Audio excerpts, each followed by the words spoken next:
But let's take a look at example 2 here.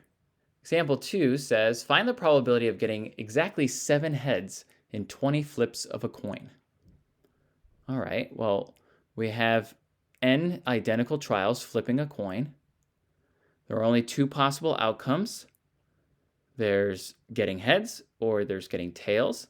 In this case, because they're asking about heads, a success would be considered flipping a head, and a failure would be considered flipping tails. The probability stays the same no matter how many times I flip a coin.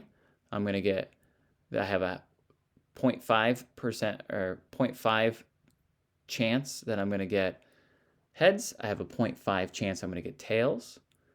It doesn't matter what happened previously, so they're independent. And so we can calculate that this is binomial. Let's look at example 3. The probability of getting more than 4 sums of 10 in 50 rolls of the dice. So it almost feels like, because you can roll a sum of other things other than 10 with dice, that this might not be binomial. But we can phrase it in such a way that 10 is a success, and then any other sum is a failure. Rolling dice 50 times, that is an n number of identical trials.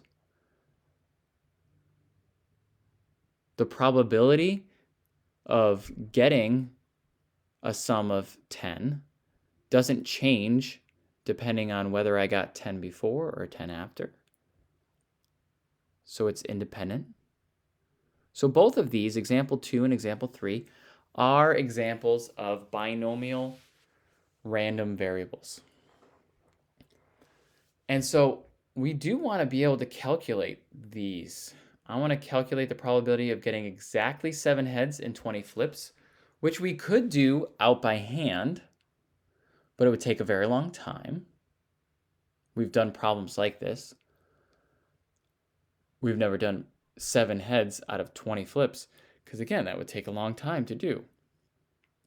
Because there's a lot of different ways that I could get exactly 7 heads. It's all the combinations of where heads could be out of 20 groups. And so 20 choose 7, that's a large number. So there's a lot of different ways that this could happen, and it would take me a long time to write all that out. The probability of getting more than 4 sums of 10 in 50 rolls, again, there's many ways that I could get 10. And the combinations of getting 10 of those within 50 rolls is very large as well. So we actually have a function that we can follow. And here it is. And it looks very complicated, but like I just said, it's all the ways you can arrange the number of successes out of the total number of rolls, and then times the probability that you get a success, times raised to the number of successes, and then the number of times you get a failure raised to the rest of the trials. So if I wanted to get 4 sums of 10 and 50 rolls, then there's 4 of this probability, and then there'd be 46 of this probability. And then this is all the different ways that you could arrange those values without repeating. And so in this formula, P stands for the probability of a success on a single trial. Q is the complement of P, so it's the probability of failure on a single trial. N is the number of trials, and X is the number of successes in N trials. Now, we're not going to use this formula because we're in Excel. We're using computers to help us calculate this stuff. And so in Excel, there's actually a formula called binom.dist, and that's basically a binomial distribution. And there's 2 ways that we can write this. We can use x, n, and p, which are the same x, n, and p's up here. So there's 4 arguments that goes into this function. The first argument is the number of successes. The second argument is the number of trials. The third is the probability of success. And since Excel has already been programmed to know that P plus Q equals 1, then it calculates Q for us. We don't have to do it. This last one, whether it's true or false, has to do with whether we're looking for the exact number of values. So our first example here is getting exactly 7 heads. That would be this first one, and we would put this as false. And then if we wanted to know getting more than 4 sums, if we wanted to do a greater than or less than thing, we would use true. Now the true is always for less than, but the probability that we get less than is the complement of the probability that we get greater than. And so once we calculate this probability, we just do 1 minus. So let's go ahead and calculate these two values, or these two problems, using our binomial distribution function in Excel. So for this first one, I'm looking for the probability of getting exactly 7 heads in 20 flips. So it might be helpful to find what X, N, and P are. So X is the number of successes. I want to get exactly 7. So the number of successes is 7. The number of flips is 20. That's the number of trials. So I put 20 under N. And then the probability that I flip a success. The probability that I get a success, in this case, flipping heads, is going to be 0.5.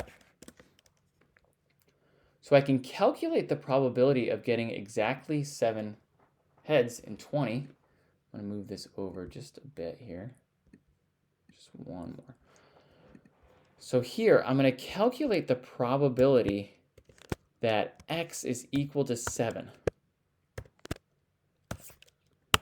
And that's going to be, I'm going to use the binom.dist function. And as soon as I open that up, you can see the 4 arguments here. I have the number underscore S. That's the number of successful outcomes, or number of successes. Then the second comma, once I put that in, so the number of successes is actually in this cell right here, the one that's right next to it, comma. Now you can see that the trials is highlighted. So the number of trials is 20. That's in that cell there. Comma. The probability of a success, that's P, that's 0.5. And then because I'm looking for an exact number, I actually want to choose this probability mass function. So I can either type in false, or I can just double click on false here. I'm going to type it in. And there's my probability. So the probability that I get exactly 7 heads in 20 flips of a coin is 0.7392883.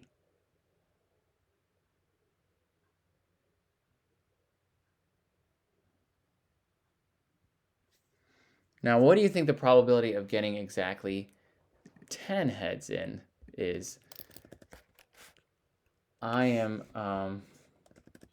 The number of successes would be 10. I should have left the other one there. This is just going to be, it was 20 trials, and that's 17.6%. Now you'd think that it'd be 50%, but remember, it's 50-50 when I'm flipping the coins. That doesn't mean that I'm going to get exactly 10 heads, all right? I can get anywhere from 0 heads all the way up to 20 heads when flipping a coin 20 times. And remember, all the probabilities of each of those has to add up to be 1. So getting 17%, or in the case of 7 out of 20, getting 7.4%, it's actually not bad, because if we have 17% chance of getting actually 10 heads and then 10 tails, when we think about that should be right in the middle, and that's probably the largest probability, as we do 11 heads, the probability goes down.